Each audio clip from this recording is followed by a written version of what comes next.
तो फ्रेंड्स, आज हम महाराष्ट्र के एक ऐसे अपरिचित किले की यात्रा पर चल रहे हैं जहां पर त्रेता युग में श्री राम और शिव काल में छत्रपति शिवाजी महाराज के चरण पड़े थे। ये स्थान है महाराष्ट्र के अहमदनगर जिले में स्थित विश्रामगढ़ किला। नमस्कार दोस्तों, मैं हूं आपका दोस्त योगेश पुरोहित और आज इसी विश्रामगढ़ किले की हम यात्रा कर रहे हैं और साथ ही जानेंगे इस किले का इतिहास। तो चलिए अपनी यात्रा शुरू करते हैं। विश्रामगढ़ किले को पहले पट्टा किला के नाम से जाना जाता था। इस किले की ऊंचाई समुद्र तल से लगभग 882 मीटर की है और पास के ही 5 पट्टा गांव के नाम पर इस किले का नाम पड़ा था पट्टा किला। ये देखिए, किले की तलहटी तक पूरा रास्ता बना हुआ है और आगे ये रास्ता फॉरेस्ट डिपार्टमेंट की चौकी तक जाता है, जहाँ पर हम 30 रुपए का टिकट लेकर किले में और आगे बढ़ेंगे। पार्किंग से थोड़ा ऊपर आते ही हाल ही के वर्षों में बनाया हुआ ये किले का प्रवेश द्वार दिखाई देता है। यहाँ से किले की सीढ़ियां शुरू होती है। किले के मध्य भाग में पहाड़ में उकेरी हुई कई गुफाएं बनी हुई है, जिनमें कई देवी देवताओं की मूर्तियां रखी हुई है और ज्यादातर गुफाएं ये बंद है, केवल पूजा पाठ के समय इन्हें खोला जाता है। सीढ़ियां चढ़कर थोड़ा ऊपर आते ही लक्ष्मण स्वामी महाराज की गुफा आती है। इसी गुफा के अंदर महाराज ने समाधि ली थी और यहीं पर उन्होंने कई वर्षों तक तप किया था। इसी गुफा के मुहाने पर ये चट्टान को काट कर सिंहासन बनाया हुआ है। पूरा पत्थर का है ये और एक ही पत्थर में ये तराशा हुआ है।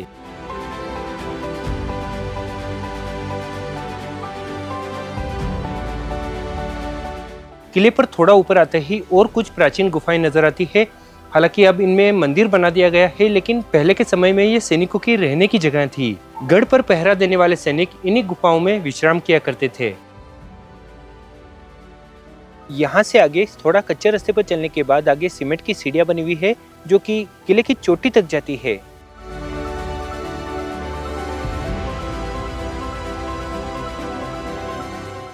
आज से हजारों लाखों वर्ष पूर्व त्रेता युग के रामायण काल में ये पहाड़ जटायु पक्षी का घर था और श्री राम के वनवास काल में श्री राम, लक्ष्मण और माँ सीता पंचवटी जाने से पहले इसी पहाड़ पर आए थे, जहाँ पर उनकी जटायु से मुलाकात हुई थी। और इसी पहाड़ से जटायु ने रावण के पुष्पक विमान को देखा था, जिसमें वो माँ सीता का हरण करके लेके जा रहा था। और यहीं से जटायु ने आकाश में छलांग लगाई थी रावण से युद्ध करने के लिए।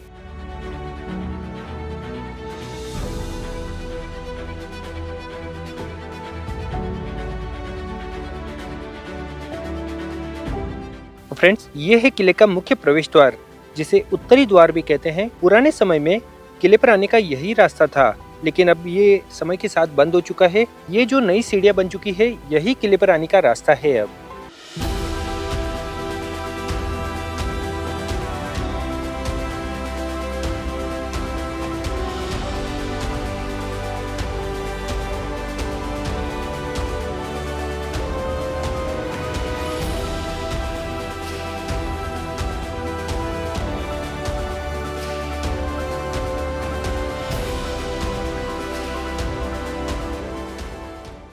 उत्तरी द्वार से थोड़ा आगे आते ही किले पर माँ भगवती का एक प्राचीन मंदिर है। इस मंदिर का हाल ही के वर्षों में फिर से रिनोवेशन किया गया है। मंदिर में माँ भगवती के साथ ही माँ काली और भैरवनाथ की मूर्तियां स्थापित है।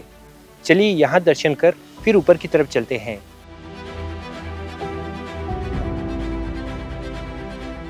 चलिए अब जानते हैं कि छत्रपति शिवाजी महाराज का इस किले पर कैसे और कब आगमन हुआ था। सन 1679 में छत्रपति शिवाजी महाराज ने जालना शहर की लूट की और सारा खजाना लेकर रायगढ़ की तरफ निकले। तभी मुगल सरदार रणमस्त खान औरंगाबाद से बड़ी फौज लेकर महाराज के पीछे लग गया। महाराज के पास लूट का खजाना होने की वजह से उनकी रफ्तार काफी कम थी और मुगल सेना काफी तेजी से आगे बढ़ रही थी। आखिर महाराष्ट्र के संगमनेर के पास दोनों ही सेनाओं में घमासान युद्ध हुआ। 3 दिन तक ये घनघोर युद्ध चला, लेकिन कोई भी नतीजा नहीं निकला और ये छत्रपति शिवाजी महाराज का आखिरी युद्ध था, जिसमें उन्होंने स्वयं भाग लिया था।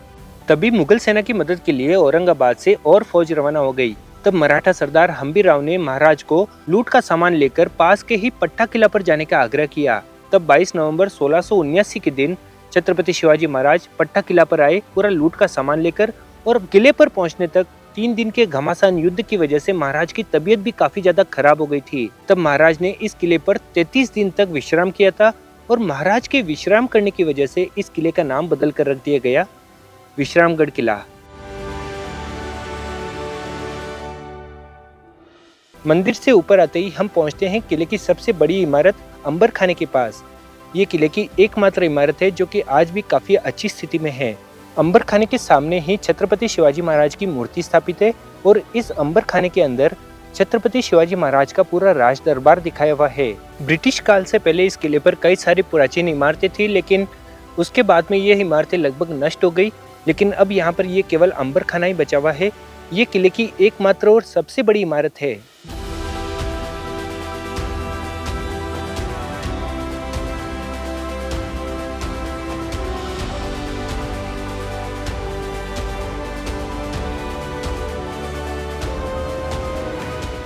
इस पूरे परिसर को देखकर ऐसे लगता है कि जैसे हम आज से 400 साल पहले के शिवकालीन समय में आ गए हैं।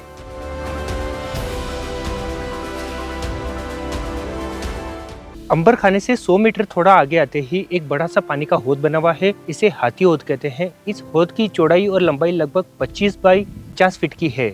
यहाँ पर लगभग 12 महीने पानी टिका हुआ रहता है और इस किले का ये सबसे बड़ा पानी का हौद है। पानी के हौद से थोड़ा आगे आते ही एक गुफा मिलती है जिसके अंदर छोटा सा प्रवेश द्वार बना हुआ है। ये एक कमरे जैसी गुफा है जिसमें 40 से 50 आदमी आराम से रह सकते हैं। इसके बाहर की साइड में आप देखिए एक वरांडा भी बना हुआ है और दोनों साइड में झरोके बने हुए हैं, यानी कि खिड़कियां जैसी बनी हुई है।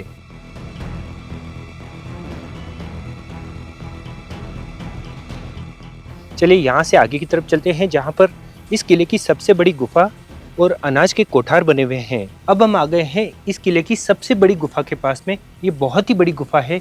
ये देखिए यहाँ तक मेरी आवाज गूंज रही है। इसमें कम से कम 100 से ज्यादा लोग आराम से रह सकते हैं।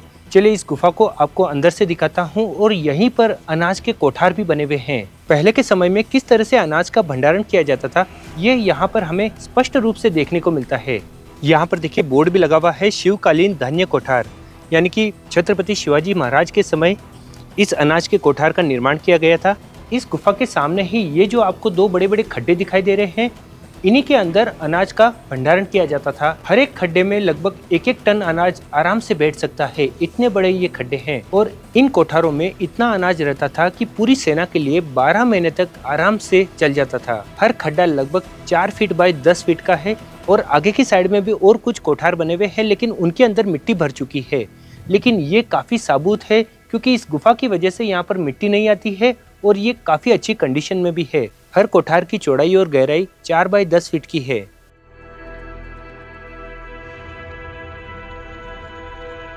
इस कोठार का पूरा मैकेनिज्म समझिए। यहाँ पर देखिए खांचे बनाए हुए हैं और ये ग्रिप भी बनाया हुआ है जिसके ऊपर लकड़ी या लोहे का या पत्थर का ढक्कन लगा दिया जाता था, जिससे इसके अंदर पानी नहीं घुसता था, जिससे ये अनाज पूरा सुरक्षित हो जाता था।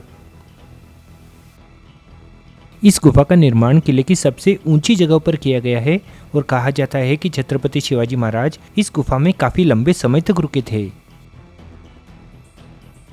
बाहर से देखने पर इस गुफा का मुहाना काफी छोटा दिखाई देता है, लेकिन अंदर से ये काफी प्रशस्त गुफा है जो कि बड़ी बड़ी चट्टानी खंभों पर टिकी हुई है।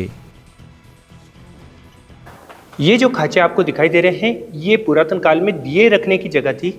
यहाँ पर दिए रखे जाते थे ताकि रोशनाई हो सके। यहाँ पर भी देखिए ये दिए रखने की जगह है। ये पुरातन काल की कालिक अभी भी यहाँ पर हमें दिखाई देती है। यहाँ पर दिए रखे जाते थे और इन दियों से निकलने वाला तेल यहाँ से रिस कर नीचे वापस इकट्ठा हो जाता था। किले के सबसे ऊंची और सबसे सुरक्षित जगहों पर ही ऐसे अनाज के कोठार बनाए जाते थे जहाँ पर ना दुश्मन पहुँच सके ना पानी पहुँच सके। ये जो गुफा है ये इस किले की लगभग सबसे ऊंची जगह पर है और सबसे सुरक्षित गुफा है। पुरातत्व विभाग के अनुसार इन गुफाओं का निर्माण 1500 से 2000 वर्ष पूर्व किया गया था, यानी कि किले के निर्माण से काफी पहले ये गुफाएं बन चुकी थी। और अब यहाँ से हम चलते हैं किले की सबसे ऊंची चोटी पर, जहाँ से किले का पूरा व्यू दिखाई देता है। तो चलिए अब यहाँ से और ऊपर की तरफ चलते हैं। यहाँ से थोड़ा और ऊपर जाने पर हम किले के टॉप पर पहुँच जाएंगे। तो फ्रेंड्स फाइनली हम पहुँच चुके हैं विश्रामगढ़ किले की दूसरी सबसे ऊंची चोटी पर। यहाँ से आगे एक और ऊंची चोटी है, लेकिन वहाँ पर एंट्री बंद है वन विभाग द्वारा। तो यही सबसे ऊंची चोटी है जहाँ पर हम पहुँच सकते हैं। और ये देखिए यहाँ पर भी एक वॉच टावर बना हुआ है। चलिए यहाँ से कुछ ड्रोन शॉट दिखाता हूँ आपको कि कितना शानदार दिखाई देता है ये किला और कितना विशाल है ये विश्रामगढ़ किला।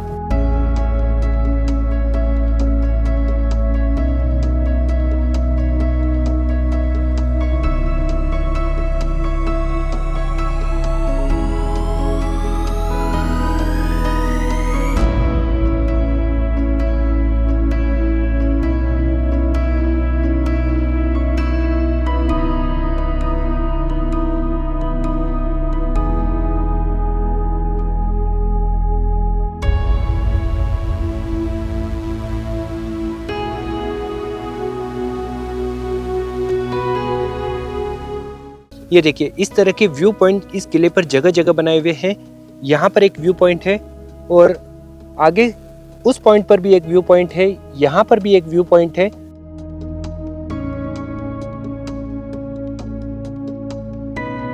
अब हम पहुंच चुके हैं किले के लास्ट पॉइंट की तरफ, जहां पर पहाड़ के अंदर चट्टानों को काटकर 12 बड़े बड़े पानी के हौद बनाए हुए हैं। हर हौद की लंबाई चौड़ाई लगभग 20 बाई 25, 20 बाई 50 फीट की है और कई बड़े बड़े पानी के हौद है। इन हौद में 12 ही महीने लगभग पानी भरा हुआ रहता है। ये चट्टानों को काट कर ही इन पानी के हौद को बनाया गया है। और इस तरफ देखिए, लाइन से ये सारे पानी के हौद बने हुए हैं। इस तरफ भी है और इस तरफ भी, ये देखिए, सारे के सारे लाइन से पानी के हौद बनाए हुए हैं। यहाँ पर भरपूर मात्रा में पानी का भंडारण किया जाता था, जिस वजह से इस किले पर कभी भी पानी की शॉर्टेज नहीं होती थी और 12 ही महीने यहाँ पर पानी मिलता था सैनिकों को।